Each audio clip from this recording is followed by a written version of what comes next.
Season 4, Episode 4, Arrested Development. Hey, let's go inside the land. You want to? Wow, is this the one that landed on the moon? On a soundstage. Oh, right, from Apollo 13. No, 1969. I'll tell you about it inside the land. It's soundproof in there. The official music video for On Top of the World by Imagine Dragons. It's jam-packed full of Stanley Kubrick and Shining symbolism, along with Freemasonry stuff, and it shows the band performing on the moon landing stage.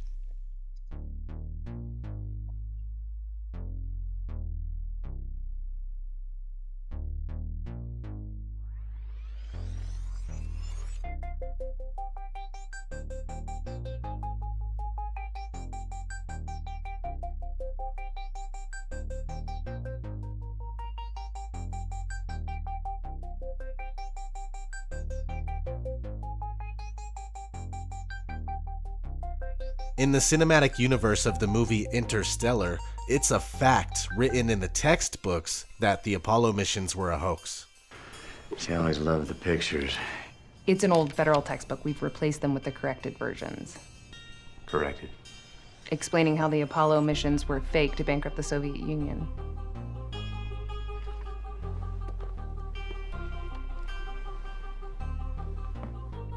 You don't believe we went to the moon? I believe it was a brilliant piece of propaganda that the Soviets bankrupted themselves, pouring resources into rockets and other useless machines. In the kids' movie Minions, there's a part of a montage that shows a moon landing being staged.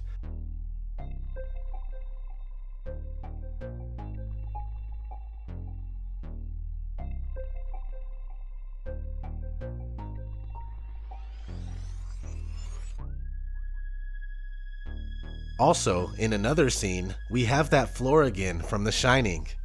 And something I find interesting is that the company that makes these movies is called Illumination and never fails to show their one-eyed minion in the intros.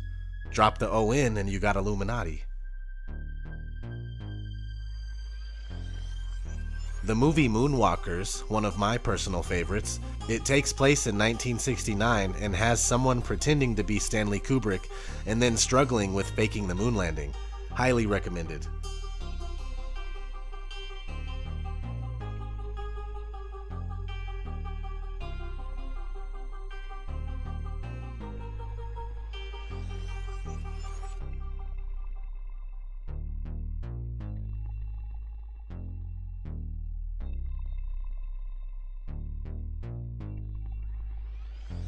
And here we are. Operation Avalanche just came out the other day. I watched it. It was awesome. In 1967, during the height of the Cold War, 2 young CIA agents go undercover at NASA to investigate a possible Russian mole.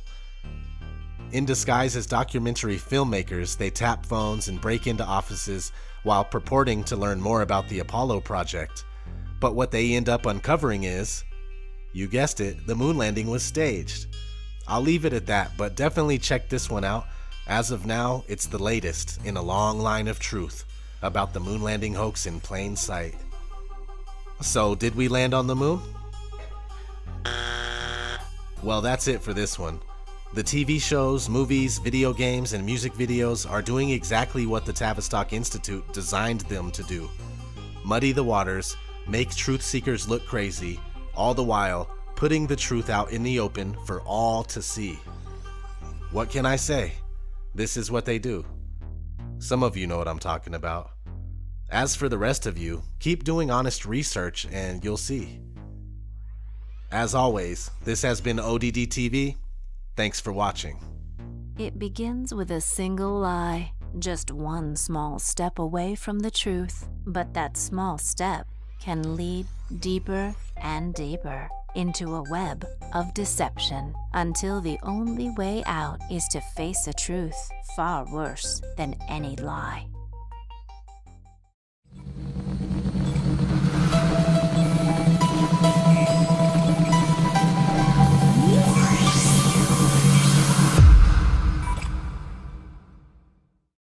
In the 1980s, President Ronald Reagan gave a series of speeches basically saying that people of the Earth would unite if faced by an out-of-this-world alien threat. I couldn't help but say to him, just think how easy his task and mine might be in these meetings that we held if suddenly there was a threat to this world from some other species, from another planet, outside in the universe. We'd forget all the little local differences that we have between our countries, and we would find out once and for all that we really are all human beings here on this earth together.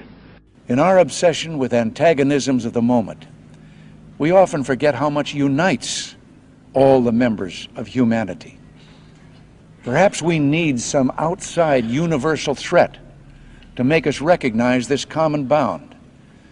I occasionally think how quickly our differences worldwide would vanish if we were facing an alien threat from outside this world. At the time, nobody knew exactly what he meant, but they thought that he meant well. It wasn't until the 1990s when George H.W. Bush started to push the New World Order to the public that people began to understand the unity that Ronald Reagan spoke about. Out of these troubled times, our fifth objective, a new world order, can emerge. We have before us the opportunity to forge for ourselves and for future generations a new world order. When we are successful, and we will be, we have a real chance at this new world order. It is a big idea, a new world order. Such is a world worthy of our children's future. A world in which there is the very real prospect of a new world order.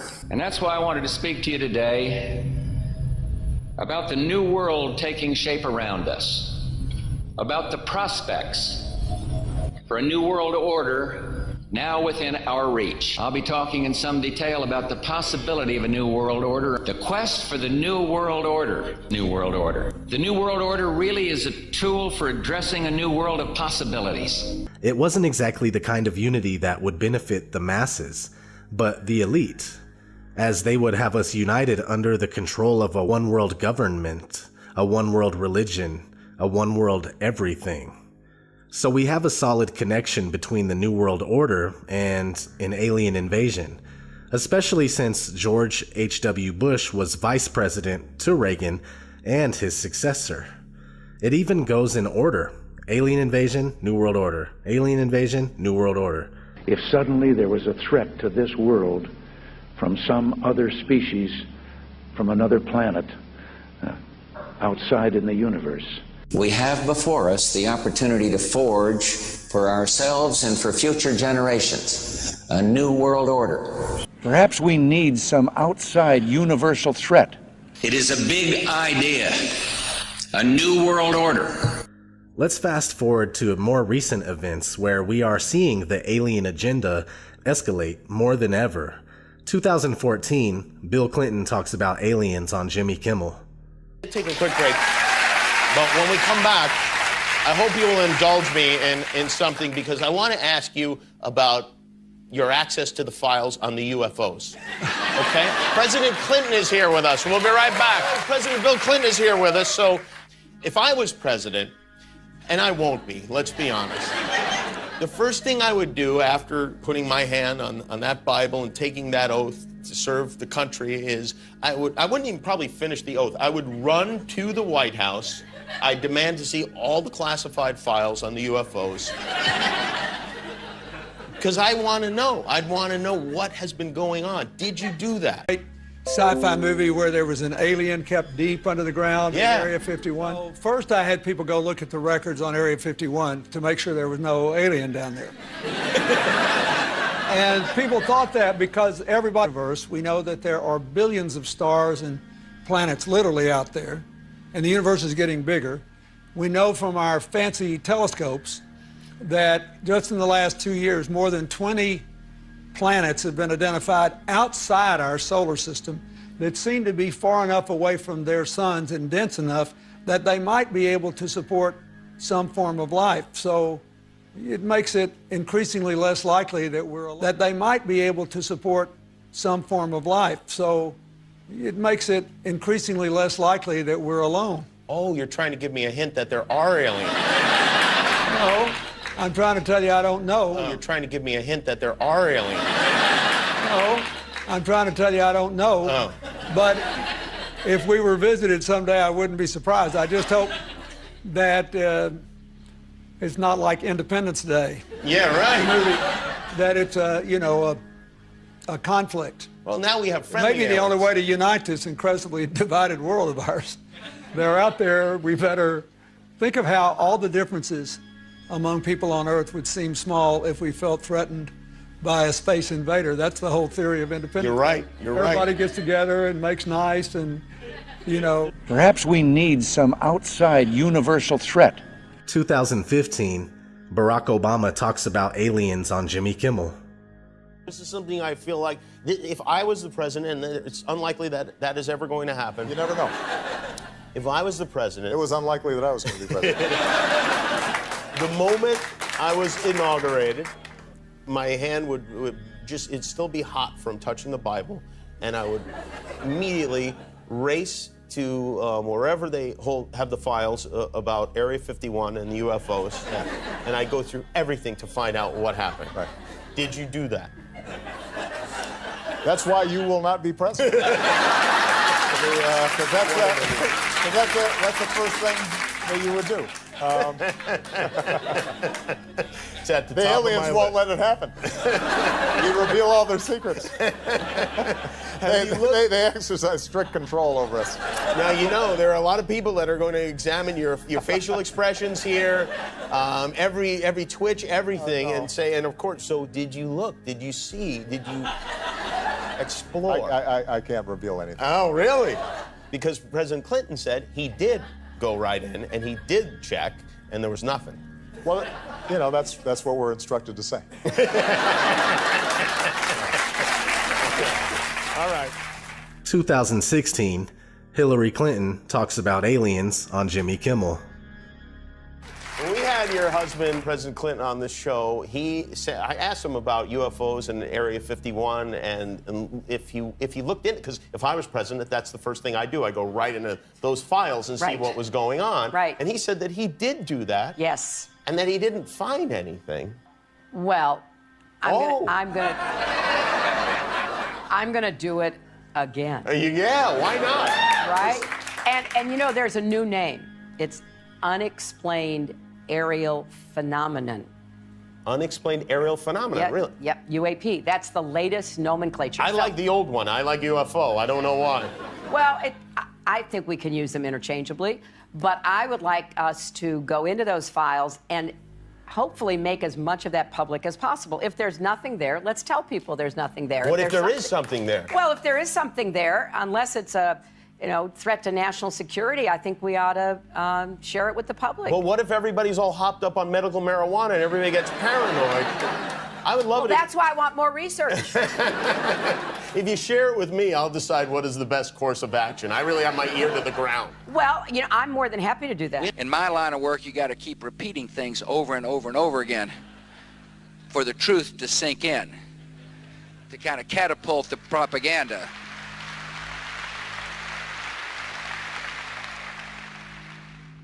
So you see, what used to pass for a tinfoil hat theory is now being pushed by the mainstream and accepted on a wide scale.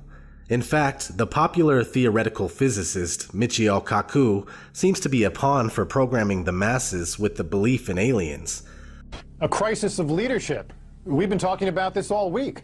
But what if there was some sort of outer space crisis? An alien invasion sounds crazy, perhaps, but then who thought we'd ever see the stock market swing